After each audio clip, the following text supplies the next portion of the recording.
날마다 솟는 샘물 큐티 메시지입니다. 오늘 큐티 말씀은 고린도전서 15장 12절부터 19절까지입니다. 유명한 영화감독 스필버그가 초등학생이었을 때 지렁이나 도마뱀을 잡아 방에 두곤 했답니다. 보통 어머니는 기겁하고 아이를 혼냈을 겁니다. 그러나 스필버그의 어머니는 우리 아이에게는 이런 특성이 있구나 하고 아들의 특성을 귀하게 여겨 지렁이든 도마뱀이든 오히려 병에 넣어 잘 보관해 주었답니다. 여러분, 사랑이란 뭘까요? 사랑한다면 상대가 자신과 다름을 귀하게 여기게 됩니다. 사랑한다면 네가 틀렸다는 말은 옳지 않습니다. 사랑한다면 서로의 다름을 인정하고 존중하게 됩니다. 어쩌면 오늘 하루 살아가는데 내게 필요한 것은 다름 아닌 사랑이 아닐까요? 여러분의 사랑의 그릇은 얼마나 채워져 있습니까? 사랑의 원천이신 주님의 풍성한 사랑 안에 거하는 하루가 되시기를 축복합니다. 사랑의 주님, 오늘도 나의 마음을 주님께 드립니다. 어제의 은혜가 아닌 오늘을 살아낼 새 은혜를 부어주옵소서. 부드러운 주님의 음성 듣기 원합니다. 오직 주님의 은혜만으로 나를 가득히 채워주옵소서. 고린도전서 15장은 예수님의 부활에 대해서 사도 바울이 집중적으로 기록하고 있습니다.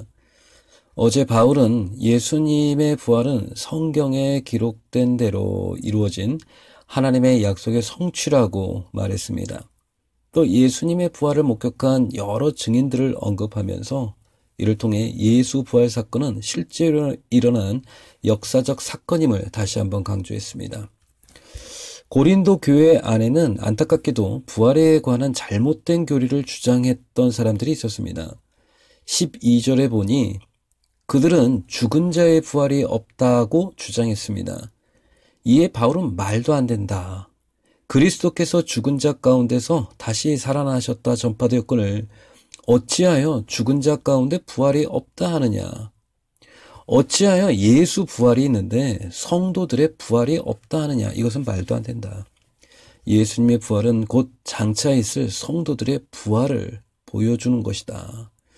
예수님의 부활, 단순하게 예수님의 부활 사건으로 끝나는 것이 아닙니다. 그것은 모든 성도 역시 예수님처럼 부활의 영광에 참여한다는 명백한 증거가 되는 사건입니다.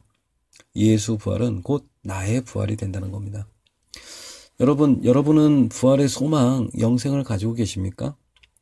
사람이 한 번 죽는 것은 사람에게 정해진 이치입니다. 죽으면 끝일까요? 아니면 또 다른 세상이 열리는 것일까요? 저는 성경대로 천국이 있음을 확신합니다. 부활의 생명으로 다시 살아난다는 게 우리의 믿음이죠. 성경의 가르침입니다. 부활의 생명을 가졌다는 것이 그렇다면 나에게 어떤 의미가 있을까요?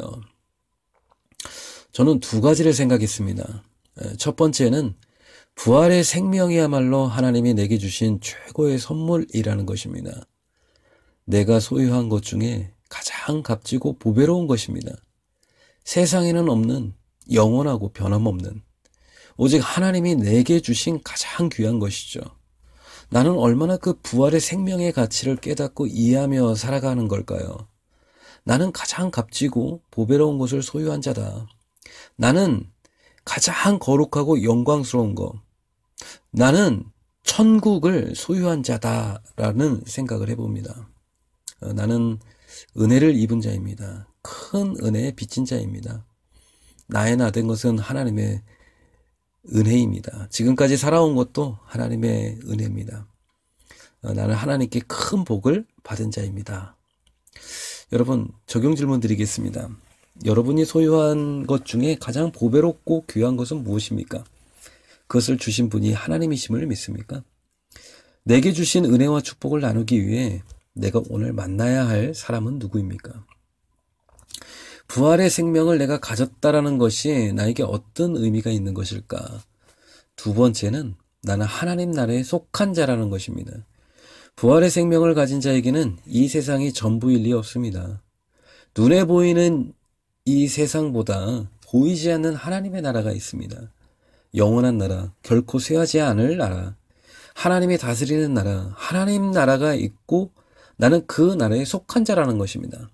나는 세상에 속한 자가 아니라 하나님께 속한 자라는 겁니다. 그래서 나는 이 땅 위에서 호흡하고 살아가나 나는 세상의 법이 아닌 하나님 나라의 법을 따르면서 살아가는 존재라는 겁니다. 하나님의 법은 뭘까요? 서로 사랑하라는 것입니다.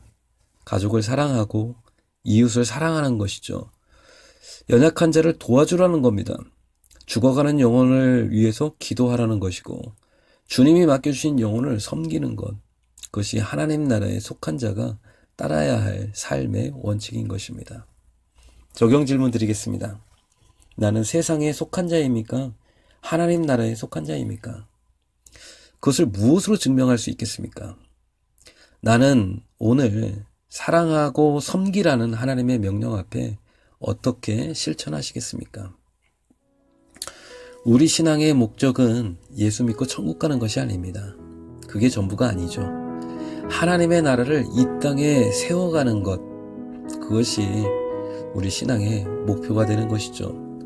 부활의 생명이라는 것은 먼 미래에 내가 누릴 축복입니다.